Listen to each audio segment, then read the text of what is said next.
very well, and another man that knows the taste of victory, Richard Whitehead. As you can see, gold and silver medal winner. Wasn't much question about you bringing home the 200 metre gold, but the 100 metre gold. If that race had been 101 metres long, I reckon you would have had it. But if it was 101 metres, maybe I'd be retired now and not thinking about moving on to Tokyo. So I think today's a great celebration about what we did in Rio, but without the support here in Manchester and the rest of Great Britain, it's all about you guys. So thanks for your support. You're awesome. Without volunteers, without the National Lottery players, without everybody in gold hats, we love you. Richard, an absolute pro. Now, you say Tokyo, but you've got the World Athletics Championships in London as well. Are we going to see double gold there? That's a question, isn't it? That's a question. What do we reckon?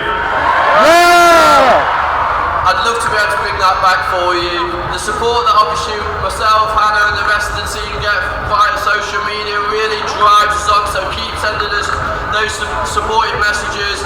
We're going to do this for obviously not just for ourselves but for you, so let's have a big cheer, not just for us but Team GB and Paralympics GB.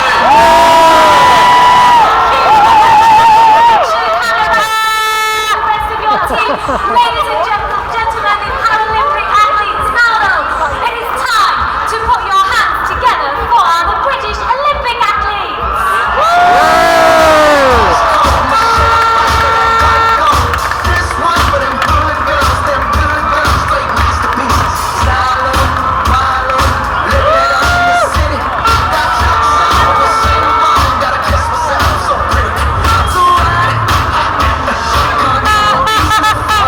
Jessica, come over here. Jessica, Amy Hill, Manchester. The rain stopped appropriately. I know, I'm not looking very glamorous. You and me both, Andres. What was the parade like? It was incredible. We can't thank you enough for the support that you've given us over this year and so many years, and for you all to turn out in this weather and cheer and wave your flags is incredible. So thank you. And what was your Rio experience like? It was just one of those occasions where everything comes together and I have this fantastic team behind me, and it was incredible. And we know that you have announced your retirement now. Did you?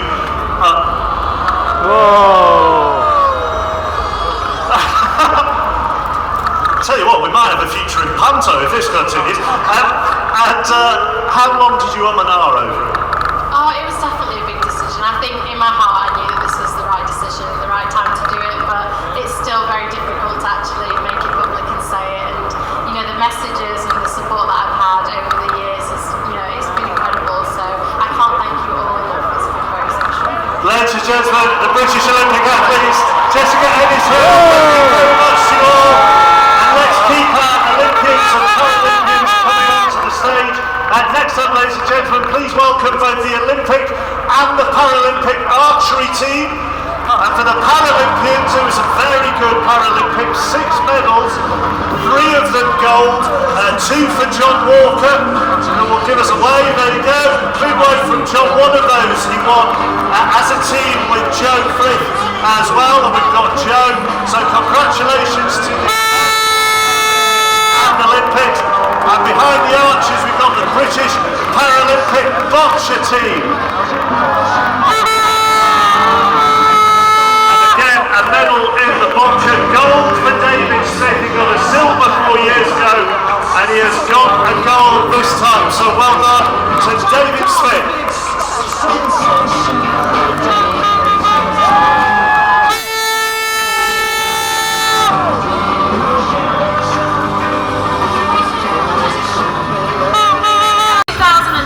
Got herself talking to the new coach of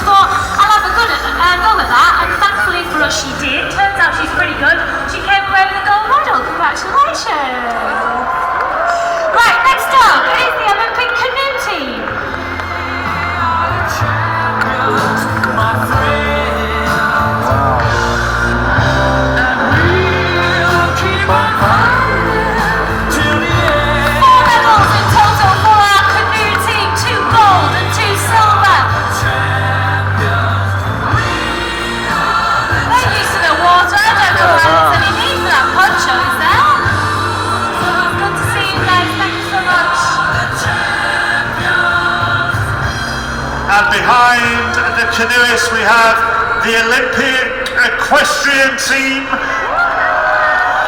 We got 2 gold, 1 silver in this. We got team dressage silver, gold dressage, and this man here, Nick Skelton, golden show jumping at 58 years of age. In his 7th Olympic Games, 16 years after he fractured his neck in 2000. With a gold medal, Nick Skelton.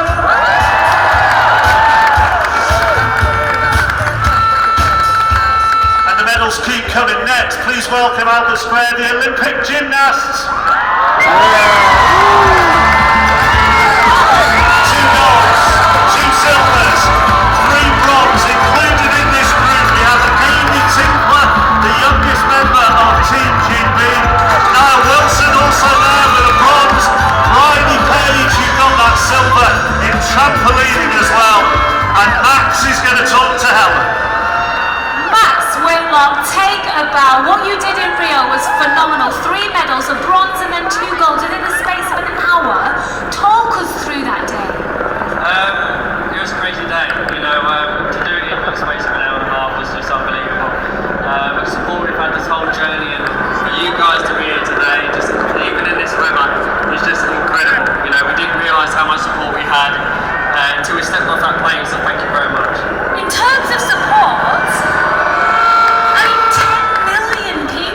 watching you, did you kind of come back and kind of were you getting stopped in the street everywhere? Yeah, the recognition's gone up a bit, but for the individuals, for the sport profile, it's just been incredible. So the amount of gymnasts that I've heard doing gymnastics today is just crazy. So hopefully we can keep that continuing. That's been our mission, to inspire a generation, inspire people into sport. So we're doing quite well there. Let's talk about the pommel. To work even harder just to keep their place in the team. And some of those older athletes, Hannah Cockcroft, you know, she has incredible experience, goes one better then, and then 3 gold medals this time. Yeah, it was a fantastic performance, and it just shows as well in Paralympic sport, you know, the depth of talent now. You know, you've got people fighting for that place on the team, and it's fantastic, and we did so well, so yeah. Beautiful rendition of, I think it's Elbow coming up behind us there. Good spot. Yeah. Good. Actually, I hope you can hear me. It's incredibly loud, the PA system here, and we're kind of fighting against it at the moment, but it's because the atmosphere out there is already like a party, and this is where they're all going to end up in about just over an hour's time, and 400 Paralympic and Olympic heroes will take to that stage. But out there at the moment, on the floats for us, it's a very big hello to Oria Duba. Who have you got with you there, Oria? Yeah, it's moving. Hi Gabby, yeah, we're just standing by, bracing ourselves. This float is moving even at 3 miles an hour. You've got to make sure you're careful. It's an absolute treat. Manchester Olympic was 30 years, but my own 5 years. Usually it's used to happen.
the support, the home support, playing in front of a home crowd, to then take that same energy and then go and do it away 4 years later is something that's new, and it's exciting to see.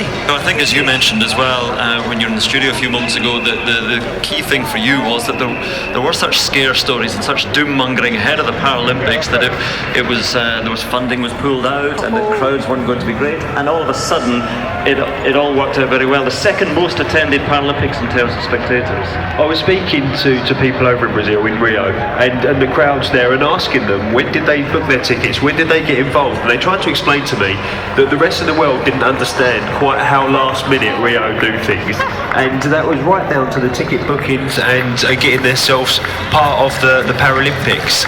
They wanted to be there, they wanted to be part of it, but they just didn't get their tickets till the last minute. The Paralympic athletes spray. There's Richard Whitehead at the back of that one, so that's the first float on its way now. Richard Whitehead, who has defended his 200 metres title in Rio in the T42 class, a double below the knee amputee. Also on there, might have seen Alan Davis, who's gold in the F42 shot put in Rio.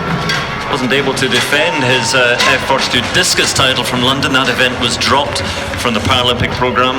Libby Clegg we've heard from already, who won gold in the 100 and 200, and Hannah Cockcroft, who always seems to win, and again we shouldn't take that for granted. She is dominant in her sport and took 3 golds in Rio to go with the 2 that she won in London. Some outstanding athletes there, Steve. Yeah, and you can see there the medals around their neck, the smiles on their faces. They're proud of what they've achieved and the country's there for them. And there's some of the athletes there as well. Kelly Massey, who's a Manchester girl, and Jasmine Soros just peering over the side of the float there. And Kelly Massey took a bronze in the 4x400 as part of the squad there. Christina Hurrigu is here today as well. So the first 2 floats here are Paralympic athletes and Olympic athletes, first and second, and they'll be followed out, I think, at 45-second intervals. I mentioned that at 3 mile per hour speed, which is a standard fare through Manchester these days at the moment with all the traffic. But there'll be smiles all around, and again, so much metalware around the necks. We're looking out for swimming coming shortly as well, Rebecca. And again, it took a while for the success to get going, and then once it came in Rio, there was great success again for Great Britain. Yeah, the swimmers did absolutely fantastic, the best ever Olympics we've had, and it was just amazing. Obviously Adam Peaty got that first gold medal, breaking the world record, and just kind of, I think, just created this belief for the rest of the team. I think swimming, we're not one of the best countries, especially when you've got America and the Michael Phelps and everyone else, so it's great with the swimmers that they just thought, hold on, Adam's just a boy from Uttoxeter that loves what he does. He doesn't kind of train in a special facility or anything like that, so it just kind of instilled a lot of belief amongst the team, and it was great that the medals then just kept flowing. I think we only had like 1 or 2 nights where there was no medals at all, which was a nice change, especially in the swimming world. There we are, it's selfies a go-go and lots of videos being taken from phones as well as all the floats start to move off from Liverpool Road, and we'll bring you more details of who is where and on each float as and when they get going down Deansgate. Well, it's great to see the crowds are coming out because we've had a bit of rain. It is Manchester after all this afternoon, but the sun is coming out, and there's a New Order tribute band going on behind us as well, and the musical variety is going to be plentiful. And Beth, it was interesting to hear what Rebecca was saying there about Adam Peaty and how that belief spreads through a team. And I was read a wonderful quote from Niall Wilson the other day saying, this next 4 years is so important because I'm going for gold now, because he's seen what's possible with Max Whitlock, and they all saw what was possible because of you, and obviously Lewis as well. So that is what it's about, isn't it? It's sending that belief through a sport, through a team. Gymnasts looking up to the old ones and thinking, I've got a role model, if they can do it, then I can do it. And quite often the junior national team, they're training alongside the national team, whether it's at the national centre or in their own personal clubs. They can kind of look at them and think, it is just down to hard work and determination that they've achieved those medals. So Niall came in as the sort of junior member of that team, having got the experience of Lewis and Max, and saw what they achieved and thought, actually, I could go one better or 2 better than myself in Tokyo. And what they then spread through younger, even younger gymnasts, the 8-year-olds and 9-year-olds, they just look and think, Great Britain win medals on the world stage. That's what happens, and that's what happened in cycling, and you were very close to the vanguard of that. Yeah, and also